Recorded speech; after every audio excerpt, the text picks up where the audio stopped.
এই যে শোনেন, যাদের বেটার বউ আছে জিজ্ঞেস করে দেখেন, বুকে হাত দিয়ে বলেন, ওরা কোন শ্বশুর শাশুড়ি ভালো করে দেখতে পারে না। মা বাপ যদি জিজ্ঞাসা করো শ্বশুর শাশুড়ি কেমন, কয় 20 তো 20ই।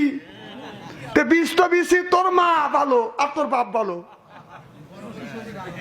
সাওয়াল যখন বিয়ে করাতে যায়, মৌলানা সাহেব যদি সাওয়াল বিয়ে করাতে যায়, হাদি সাহেব মাস্টার সাহেব যদি ছেলে বিয়ে করাতে যায়, বলে যে মিয়া যদি একটুখানি শিক্ষার দিকে যদি কম হয়, মিয়া সুন্দর হইতে হবে। কথা কয় না? তুমি তোমার ছেলে বিয়ে করাতে মিয়া সুন্দর চাও, তুই যে কালো একটা শর্মাইছিস, এই তোরটা কে নিবে রে? কথা কয় না, কথা কয় না। তোমার ছেলে বিয়ে করাতে তুমি ফর্সা খোঁজো, আর কালা যে একটা শর্মাইছিস, ওইটা কে নিবে? সেই জবাবটা তুই দিয়েছে। কত স্ত্রী করে থুয়ে যাবো ও দলা মিলে আকর্ষণ, আর কালা তোরটা কি করবি তুই? তুই কালার বাবা হয়ে তুই এত বড় কথা বলছ, তোর বিবেকে একটা বারো বাজে না? মাস্টার সাহেব কথাই খারাপ বলতেছি।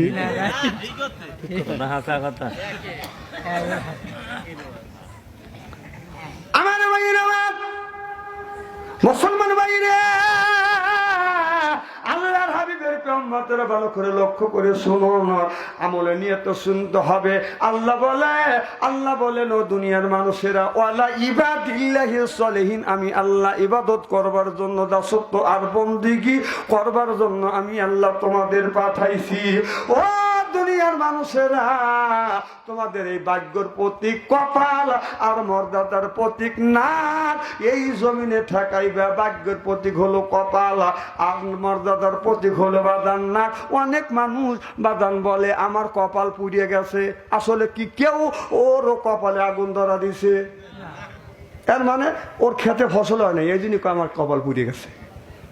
আরেকজনকে যদি বলা যায় ভাইজান কি হয়েছে, আমার নাক কাটা গেছে, কেউ কি কেসি দিয়ে নাক কাটছে, এর মানে হলো এর মর্যাদা ছোট হয়ে গেছে। এর মিয়া, এর ছেলে অথবা তার ভাই আপনার কোনো দুর্ঘটনা ঘটাইছে, এই জন্যই বলতেছে মর্যাদা খাটো হয়েছে, এই জন্যই বুঝায় আমার নাক কাটা গেছে। কথা বোঝে না রে? আমার ভাইরা, আমার ভাগ্যের প্রতীক কপাল আর মর্যাদার প্রতীক নাক। এই নাক আর কপালটা যখন জমিনে ঠেকাইবেন, আপনি মনে করবেন আমি আল্লাহর কুদরতি পায় আমার মর্যাদার প্রতীক আর আমার ভাগ্যের প্রতীক কপাল আর নাকটা আমার আল্লাহর পায় আমি সিজদা লাগাইছি। বন্ধুগণ আমার, এই বলে কেউ যদি নামাজ পড়ে, এই নামাজ আল্লাহর দরবারে কবুল হয়ে যাবে। অনেক মানুষ আছে নামাজের সময় আল্লাহু আকবার বলে, এরপরে ক্ষেতের হিসাব করে আপনার পেজ লাগানোর জন্য 6টা কাম লাগাছে, কাজ ভালো করতেছে কি কম করতেছে? আল্লাহু আকবার, এরকম মনে আছে না নাই? ঘরের মধ্যে থেকে অনেক মানুষ নামাজ পড়তেছে, আল্লাহু আকবার বলতেছে, ঘরের মধ্যে থেকে গানের আওয়াজ আসতেছে, রূপে আমার আগুন জ্বলে, কান গেল তোর গানের তালে, নামাজ গেল তোর রসা তলে, জোরে জোরে কান ঠিক কিনে। আমার ভাইরা আমার, ওই গুণে আপনার বন্ধ করা লাগবে।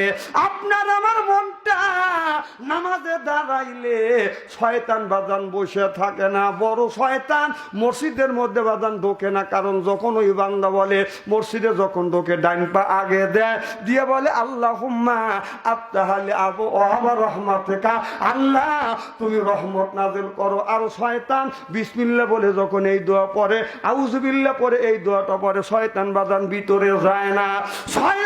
শয়তান বললেন আমি মসজিদের ভিতরে যাইতে পারতেছি না, কারণ ওর নামাজ নষ্ট করা লাগবে। ছোট শয়তান মসজিদের মধ্যে বাজান ঢুকছে, বলে আগে কি করা লাগবে কর, ওর আগে নামাজ নষ্ট কর। কি নষ্ট কর? কে কয়? ছোট শয়তান কয় আগে নামাজ নষ্ট করো, নামাজ সব শেষ। এই জন্যই নামাজের সময় দেখবেন অনেক মানুষ বাজার করার জন্য যায়, নামাজ পড়ার সময় মানুষ মাঠে যায়, নামাজ পড়ার সময় মন ব্যবসার মধ্যে যায়। যাওয়াই স্বাভাবিক, এটা আপনারটাও যাবে আমারটাও যাবে। কিন্তু আপনি নামাজ পড়তেছেন, খালি একটানা সদাই করেই যেতেছেন, পেঁয়াজ মোজ রসুন কাঁচামরিচ তেল লবণ সব কিনতেইছেন, একটা বারও মনটাকে ভিড়েছেন না। মন চলে যাবে, মনটাকে ফিরে নিয়ে আবার ওই জায়গায় দাঁড় করাবে। সুবহানাল্লাহ।